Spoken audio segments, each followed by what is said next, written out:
Hi everyone, and it's me, Daniel, with another video. It's been a while. It's been very busy. I haven't put out anything in a long time. I think probably was Witcher the last time I actually did anything. So I'm here because of this.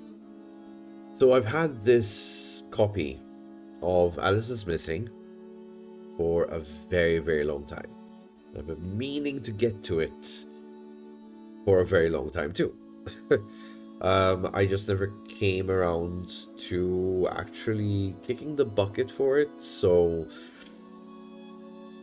I never gave it a try simply because I was pretty much intimidated by, more than anything, the rulebook, to be honest with you. And once I did like a whole week looking at different videos to see how it's run, how different people take the approach towards it, I grew the confidence to run this with a group of strangers. For those of you who don't know, I basically am part of Play Up Malta. We do monthly events alternating between board games and TTRPG, and I decided to run this for a random group. So it was quite interesting. For those of you who don't know what Alice is Missing is, it's a silent role-playing game. So basically, you are role-playing for 90 minutes as a character via text messaging of sorts. In my case, I used Discord. It was so much easier, especially since there's already a pre-made server. A lot of people kind of look at this and go like, do I really want to play a silent role-playing game? How do you even role-play in silence? We're so used to having to act out and all this, a specific character in mind, doing these different voices, and so forth.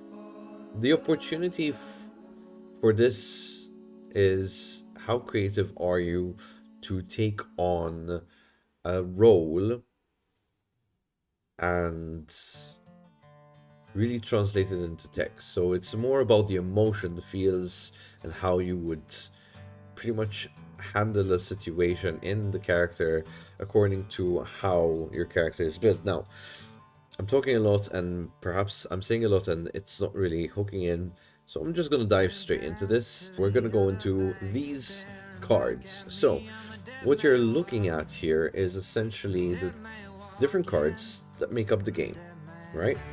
Now, the ones that you see here, as you can follow my cursor on the screen, this would be what we call your character card, which would have your name, what kind of is the mindset of this individual, their secret, and so forth. So basically, you'd be role-playing this character. These are either chosen at random, which I recommend. This is the way I ran it, at least. That made sense. People can kind of have a look and choose. The only problem with that is that if they're really paying attention to every single line in the text, they might spoil a part of it, which is a secret that is assigned to the character. That's the only problem I have with it. The rulebook does recommend that it's given at random, so that's something that one can do. And then you have these fire cards, which basically on the other side is your motivation for your character. How would your character react? What's kind of the end goal for your character? So it's, and the beauty about it is you also have two set of relationships which you get to assign to two other players, one each basically. So you could say that you have on the card that you know something about that character that Alice forgave them for, but you haven't forgiven them, despite Alice did. And then the other one would be something along the lines of, you know, you've always been there for me. So, and then you get to assign them. You get to assign them to two different people, and you build your relationship this way. It's a very important part, simply because you get to interact differently with other players. So people you have relationships with could give you the reason to react in a certain different way to them, So it creates an interesting dynamics. Getting into the other cards, over here you have the guy with the X on his lips. These are the suspects cards, I guess. There will be 5 suspects of who might be the person responsible for Alice going missing. In the beginning of the game, we kind of say why these people are kind of people of interest for us. Something that would kind of be sus. It doesn't have to be necessarily too suspicious, like you can keep it as vague as they happen to try to hang out with Alice a lot, but Alice keeps refusing to meet up with them, or like have made she made an excuse every time, or ghosted them at one time. You can make it's all creative, so basically you kind of assign it to what is their shady relationship with Alice. And then you get this one, which is locations. And in these you get 5 locations where basically have something to do special with Alice. Things we know that perhaps she likes to visit, or places she would like to avoid, or a place where she likes to hang out with friends, somewhere she just likes to kind of just stay alone and be pensive with her thoughts, and you kind of go along with that. You got this one with the shadow and the torch here. These are cards to inspire you in certain situations. So if you get stuck in a moment where you don't know what to say or do, these cards are going to lead you to, basically, it's going to prompt you to kind of initiate a bit of excitement in the narrative.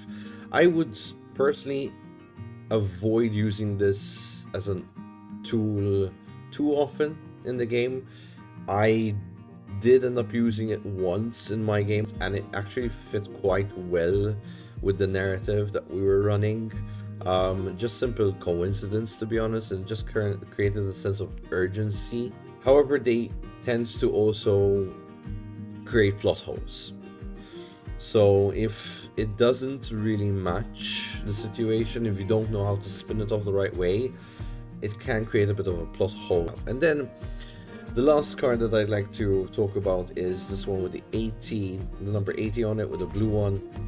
And that basically is the whole mechanic of the game. So basically, as I said, this is based on 90 minutes, and you get to switch on a timer, and that timer is going to start counting down. The minute it counts down to a specific number, you have these cards that are allocated to turn over, and it's going to give you a prompt. It's going to give you to draw a person's card, a suspect card, or a location card, and basically it's going to give you a prompt about what this person has done, how did you find out, and how are you going to translate it to the group. So, and eventually it keeps leading you down to the point where you're getting closer and closer to finding Alice. In the main set, in the main game, you get 3 different combinations of each of the time frames. So it creates a sense of replayability. So what happens in one game might not necessarily happen in another, and not only because of the cards, but even the way people interpret the cards or make a situation out of the cards. So, and that's pretty much it. You get to start the 90 minutes of role-playing in the chat group. Speaking of timer, this is basically what you get to use. This is on YouTube. As you can see, it's currently counting down, so I started this at 90 minutes and we're already at 78, so I should have turned 2 cards by now, the 80 card and the 70 card. So yeah, to go into further detail about the mechanics, the time frame stamped cards are kind of assigned to every player, 1 each of a different timestamp, and this kind of means that at least by the time I start my card, and by the time someone else gets their card, until it comes around back to me, I think there's a good 50 minutes or so before it turns back to me. So at least I only have to worry about it like once or twice in a game. Depends on your role, and depends on how many players you are. So if you're a full set of 5, which I recommend, by the way, so 4 or 5 is the ideal sweet spot to play this. 3 is kind of really wedging for your creativeness to really kick in more to compensate for the lack of the other players. Everyone gets even amount of cards. Now, the one thing I want to talk about in this game in specific is that it requires people to be very creative in general. So if you're a person who is waiting to react to something, I wouldn't say this is the ideal thing. This is, I can imagine this as people who have experience in role-playing a fair lot, or if you're a very creative individual. So you're in a situation where you have to rely on your imagination a lot and use the prompts to kind of guide you towards the end of the game. It's using a collaborative story as to a group of friends who are very concerned about why Alice went missing, and they decide to take it upon themselves to find Alice, and pretty much do, because they know Alice that well. They're so close to Alice that this is where they have their strong points, better than anyone else to find Alice. So basically, they might be a bit tad too late because it's been 3 days since she went missing, but again, they might not be too late, and they might be just in time to save Alice or to just find her. You never know where this story is going, and that's what I love about it. I've seen videos, and I thought it was gonna spoil it for me, but honestly, every video I saw took such a unique turn simply because of the people that were in it. Now, again, the game in itself allows for replayability simply because of the design of the way the cards are built, the way the characters can be made, the fact that everyone has their own interpretation of things. So my recommendation, however, is go ahead, play it a lot, play it how many times you want. Not with the same people though. I can't imagine that if you have the same core group of friends you're gonna play this with, you're gonna get pretty much a stale feeling of how this is gonna turn out. Again, I've only played this once, and this is kind of my assumption towards it, and I might be wrong, but a lot of people agree out there on the internet. If you've seen other videos about this game, that's the general consensus towards this game. Now, again, replayability, you have a combination of different things, but eventually the fact that you have 90 minutes and you have about 12 cards, timestamps, the likelihood is you're going to go through similar situations for different places or different suspects. The only perhaps difference that you could bring is, again, this is why I'm saying you should kind of play with a different group of friends, because or a different group in general, doesn't have to be friends, group of strangers in my case it was. You get to a point where, because you're playing with the same kind of people, it can get stale. Now, thankfully, the production house has recently published an expansion to this. It's not a standalone, it's an expansion, meaning that you need the core game in order to run this one, simply because there are elements from the core game missing in the expansion. What I'm talking about is Silent Falls expansion. So Alice is Missing Silent Falls expansion. What's different in this book? Not much. It actually adds on to the things. So we have new characters, new relationships to kind of choose from. The only thing is that they're there not to add to the group, so it always recommends it to be played from 3 to 5 and stay that way. And it just recommends saying, hey, listen, replace X card with this card. So in this case, for example, Charlie Barnes in the expansion can be replaced by Morgan. So the whole point of the expansion is, once again, to create a sense of replayability. And even with the same core group, because you have so many more cards to choose from this time, that you get to really experience different ways to play this. And I love it. I actually went ahead and got a copy of this straight off the bat, because I know I'm going to be playing this again and again with my group. I'm not going to be playing this again and again with strangers because of the events that I do. So having that kind of flexibility does help.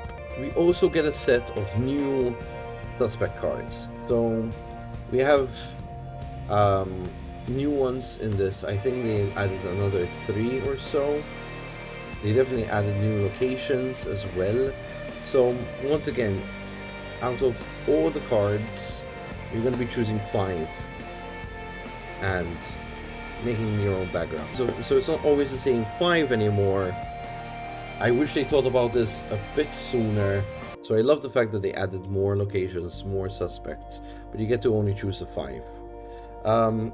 Last but not least, we get more clue cards, so meaning that these are timestamps. We get an additional 2, so instead of 3, this time we have 5. You don't get to replace the timestamps, unlike the others where you get to replace one with the other. So be it the character card you're creating, or building around, the suspects and the locations, you have to have 5 always, so you get to replace one with the other. In the case of the clue cards, the timestamp cards, the blue ones, you can just kind of slide this in and go ahead for a selection. And I love that because it just increases the replayability. It increases the amount of times, the chances for you to get something different. So we get new relationship cards as well.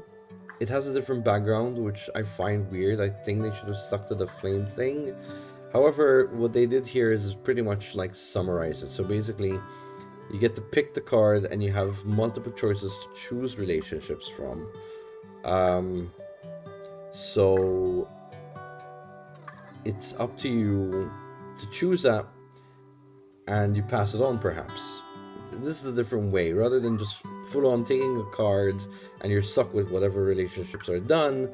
They've chosen to go this route where you have 2 cards with 6 different combination of relationships, as each card has 2 different relationships, a top and a bottom.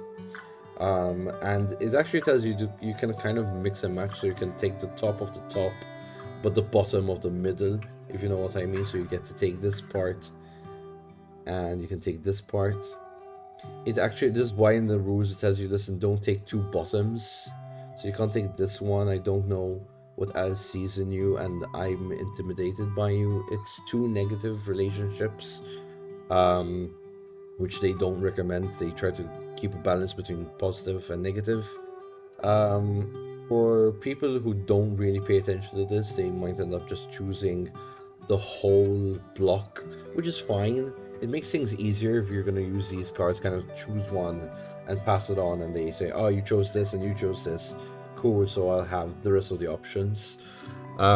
You can see, because there are 2 cards, that you have 6 selections, meaning that the last player at least has a choice of 2 at the end always, which I really love. I like the expansion, again, because it increases replayability. That's pretty much it from my end. It's not as long as a video. It's perhaps a bit too long, but not that long, as much as I expected. My review on this personally is it's a really good game. You will be looking into topics that are not for the faint of heart. As far as the content tends to be mature, despite that there's, you're reliving a 16-year-old moment. I'm in my 30s right now as of the recording of this video, and going back into the shoes of a 16-year-old was not easy, but you find yourself kind of bringing back an older version of you, because you are spontaneous, you are running your mouth basically, high on emotions. There's a lot of content for drugs, sex, you have all these mentions, so you have to be really careful.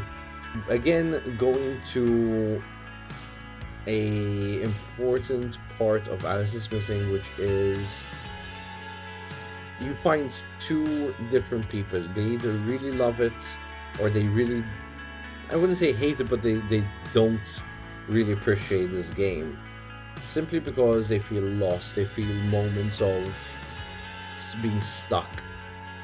And if you're not an experienced role player, if you're not an experienced game master or so forth, you realize that you're stuck in this feeling of like,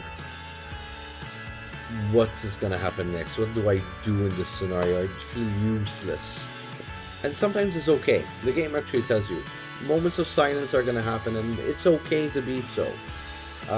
It's okay to sit in those moments. I mean, imagine you actually in an active chat group, and there are those 5 minutes of silence. It happens in a group chat. It's okay. The biggest issue that I see a lot of people struggle with this, and I've had one player, I think, that didn't really verbalize it to me, but I had a sense. I'm just going on a whim here from what I saw, from how I felt about the gameplay. We were 5 players, and one of the player didn't look so keen into how the story was progressing, how things were. He felt useless at points, perhaps. I've noticed him kind of lose touch with it. I've had people who are passionate, who are on there, like constantly, like, I'm so worried about Alice, I what's the next step, and then a prompt card comes out, it's like, oh my god, this is happening, and guess what, this is going on. A lot of these high moments for some people, but other people kind of felt like they took a back seat, simply because perhaps they're not as creative with the material. So yeah, it relies a lot on improv. Don't overdo it in the creativeness, because you might end up locking yourself in a situation where when other prompts happen, they won't make that much sense anymore, so you leave plot holes. So take the liberty of creating stuff, be creative all you want, just keep in mind how you're kind of directing the story as you're going along. And what I love about this game, going back to the cards really quickly, is the debrief. The debrief at the end of it, since a lot of high emotions starts to pile up, and these anxiety, and I was shaking towards the end of my game, it kind of brings you back out. So how are you feeling? What are things that kind of you want to leave behind in the game? What were the things that you learned from this game? Like how would you take that forward in your life? And then you say bye to your characters. It's just a moment of, like, I would present it as writing a final message. You kind of conclude that, and you send a final message to the group and say, hey guys, really grateful for all your help. Couldn't have done it without you. Alice is safe again. You leave it at that. So that's the beauty of it. Thank you guys for watching. I really appreciate it. If you do like the content I do, please do hit that subscribe button, like this video, any of the two really. And I appreciate each and every one of you for watching. It means a lot. I hope if you do get to try out this game that you enjoyed it as much as I did. Let me know in the comments below what your experience is with Alice is Missing. So And if there's any other content that you want me to do, use the comments as a suggestion box. Till then, have a good one.